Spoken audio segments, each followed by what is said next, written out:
Hello guys, welcome back to the channel. तो आज हम एक्सप्लेन करेंगे मूवी माई ब्रदर्स वाइफ को, जो कि 2005 में रिलीज हुई थी। ये कहानी है एक हाउस वाइफ के बारे में जो अपने पति से बिल्कुल भी खुश नहीं थी, क्योंकि उसका पति उसकी ख्वाहिशों को पूरा नहीं कर पाता था, जिसके कारण उसे अपने हस्बैंड के भाई के साथ रिलेशन बनाना पड़ता है।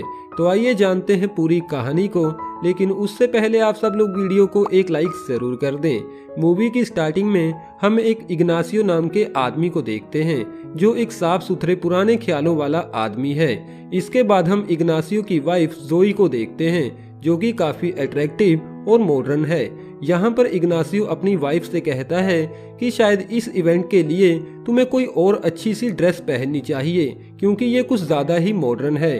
अपने हस्बैंड की यही बातें जोई को बिल्कुल भी अच्छी नहीं लगती। जिसके बाद वो दोनों चर्च में उस इवेंट को अटेंड करते हैं, जहाँ पर वो दोनों चर्च के पुजारी के साथ बात करते हुए उसे कहते हैं कि हम अपने लिए एक बेबी प्लान करने वाले हैं। तो चर्च का पुजारी जोई को एक बुक रेकमेंड करता है, जिससे उसे काफी मदद मिलेगी। इसके बाद वो दोनों लंच के लिए इग्नासियो की मॉम के घर चले जाते हैं। यहाँ पर इग्नासियो की मॉम इग्नासियो से कहती है कि लंच के लिए तुम अपने भाई को भी फोन कर दो। इन बातों से हमें पता चलता है कि इग्नासियो और उसका ब्रदर गोंजालो एक दूसरे को बिल्कुल भी पसंद नहीं करते। थोड़े टाइम बाद जोई गोंजालो के पास चली जाती है, जो उसे देखकर काफी खुश होता है। यहाँ पर जोई गोंजालो की पेंटिंग में से अपने रूम के लिए एक पेंटिंग खरीदती है। जिसके बाद गोंजालो जोई से कहता है कि तुम्हारे लिए ये पेंटिंग बिल्कुल फ्री है, क्योंकि इसके पैसे मैं मेरे भाई से ले लूंगा।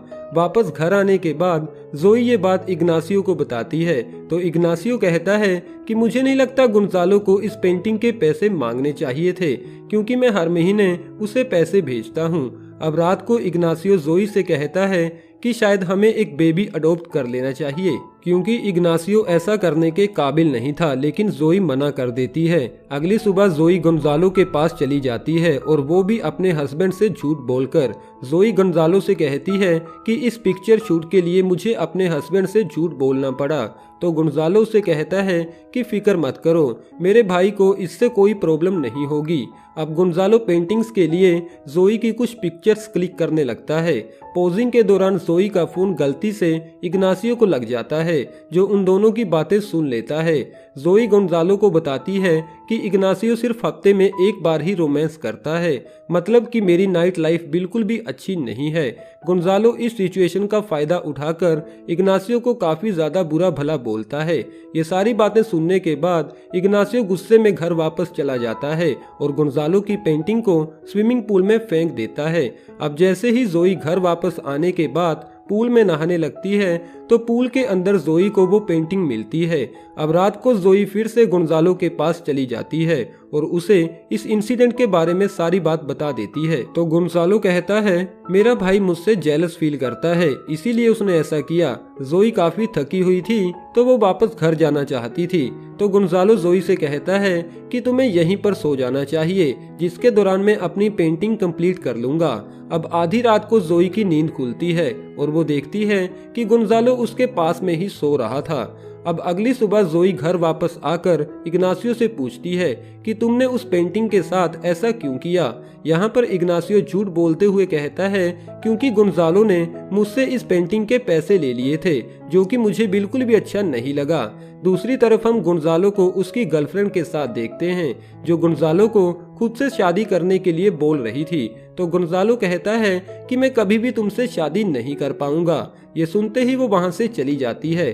दरअसल गोंजालो एक घटिया किस्म का आदमी है, जो लड़कियों की फीलिंग्स के साथ खेलता है। अगले सीन में गोंजालो जोई को मिलने के लिए बुलाता है और उसे कहता है कि मैं तुम्हें पसंद करता हूँ, जिसके बाद वो जोई को किस भी करता है। अब रात को जोई फिर से इग्नासियो को बेबी के लिए परेशान करने लगती है, तो इग्नासियो उसे कहता है कि मुझे अभी रेस्ट की जरूरत है, क्योंकि मैं 2 दिनों के लिए बिजनेस ट्रिप पर जा रहा हूँ। अगली सुबह इग्नासियो ट्रिप के लिए चला जाता है।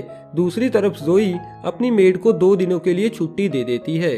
अब रात को गोंजालो जोई के घर आकर उसके करीब आने लगता है, जिसके दौरान इग्नासियो जोई को फोन करने की कोशिश भी करता है। यहाँ पर हमें ये भी पता चलता है कि इग्नासियो किसी बिजनेस ट्रिप पर नहीं, बल्कि होटल रूम में एक लड़की के साथ है, यानी कि वो भी जोई के साथ चीट कर रहा था। उधर रात को जोई के कहने पर गोंजालो वहीं जोई के घर पर ही रुकने के लिए तैयार हो जाता है, जहां पर वो चुपके से जोई को ड्रेस चेंज करते हुए भी देखता है। जिसके बाद गोंजालो जोई को अपनी बातों के जाल में फंसाकर उसके साथ रोमांस करता है। अगले दिन जोई को काफी बुरा फील होता है, लेकिन जोई का एक दोस्त उसे समझाता है कि अगर तुम्हारा हस्बैंड तुम्हारी ख्वाहिशों को पूरा नहीं कर सकता तो तुम्हें ऐसा करने का पूरा हक है।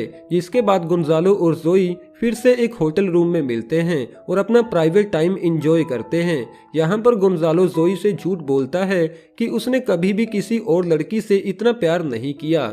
रात को पूल में नहाते समय जोई इग्नासियो को पूल में इनवाइट करती है और हर तरफ से उसे अपनी तरफ अट्रैक्ट करने की कोशिश भी करती है, क्योंकि इग्नासियो उसके साथ सैटरडे को ही रोमांस करता था और आज सैटरडे है, लेकिन इग्नासियो इसके लिए मना कर देता है। अब अगले दिन पूरी फैमिली एक साथ ब्रेकफास्ट करती है, क्योंकि ये संडे की सुबह है।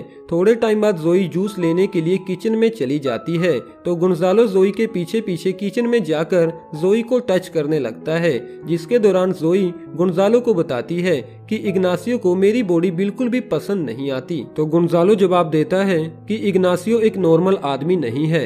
अब रात को जोई इग्नासियो से डायरेक्टली पूछती है कि वो एक नॉर्मल आदमी है भी या फिर नहीं। इग्नासियो इस बात को इग्नोर कर देता है, जिससे जोई इग्नासियो को एक लीविंग लेटर लिखती है। अगली सुबह इग्नासियो गोंजालो के पास जाकर उससे फाइट करने लगता है और उससे पूछता है कि तुमने मेरे साथ ऐसा क्यों किया। तो गोंजालो जवाब देता है कि तुमने बचपन में मेरे साथ जो भी किया था ये उसका बदला है। थोड़े टाइम बाद हम जोई को देखते हैं, जो अपना घर छोड़कर एक होटल रूम में रहने लगी थी। जोई अब गोंजालो को कुछ बताना चाहती थी तो वो उसे मिलने के लिए बुलाती है, जिसके दौरान इग्नासियो गोंजालो का पीछा करने लगता है। यहाँ पर इग्नासियो कमरे के बाहर खड़ा होकर उन दोनों की बातें सुनने लगता है। जोई गोंजालो को बताती है कि मैं प्रेग्नेंट हूँ और ये तुम्हारा बच्चा है। गोंजालो उसे अबॉर्शन के लिए बोलता है, लेकिन जोई इसके लिए तैयार नहीं थी। गोंजालो गुस्से में जोई से कहता है कि मुझे दोबारा कभी फोन मत करना और होटल रूम से बाहर चला जाता है। अगली सुबह इग्नासियो को पूल में जोई का सेल फोन मिलता है, जिसके बाद वो जोई को एक गिफ्ट भेजता है, जो कि एक नया फोन था। जोई इग्नासियो को फोन कर कर अपने पास बुलाती है। इग्नासियो जोई से कहता है कि मैं अभी भी तुमसे बहुत प्यार करता हूँ और मैं तुम्हारे और गोंजालो के अफेयर के बारे में शुरू से ही जानता था। जो कुछ भी मेरे बारे में तुमने उसे बताया मैंने वो भी सुना था, लेकिन मैं अभी भी उसके बच्चे को अपना बच्चा समझकर पालने के लिए तैयार हूँ। अब यहाँ पर जोई को अपने किए पर काफी ज्यादा पछतावा होता है और वो खुशी खुशी इग्नासियो को एक्सेप्ट कर लेती है। कुछ टाइम बाद गोंजालो को इग्नासियो की ईमेल मिलती है, जिसमें उसने लिखा था कि मैंने तुम्हारे बच्चे को अपना बच्चा समझकर एक्सेप्ट कर लिया है। ये देखकर गोंजालो काफी इमोशनल हो जाता है, तो गोंजालो उसे माफ करते हुए अपनी गर्लफ्रेंड से शादी करने के लिए तैयार हो जाता है। आखिर में हम इग्नासियो और जोई को उनके बच्चे के साथ देखते हैं, जो अब एक दूसरे के साथ बहुत खुश थे। जहां पर हमारी ये मूवी खत्म हो जाती है।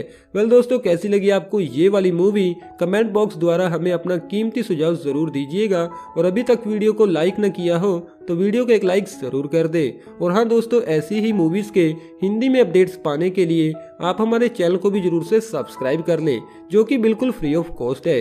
लेकिन साथ में बेल आइकन को दबाना ना भूलिएगा, जिससे कि आपको रेगुलर अपडेट्स मिलते रहेंगे। Thank you.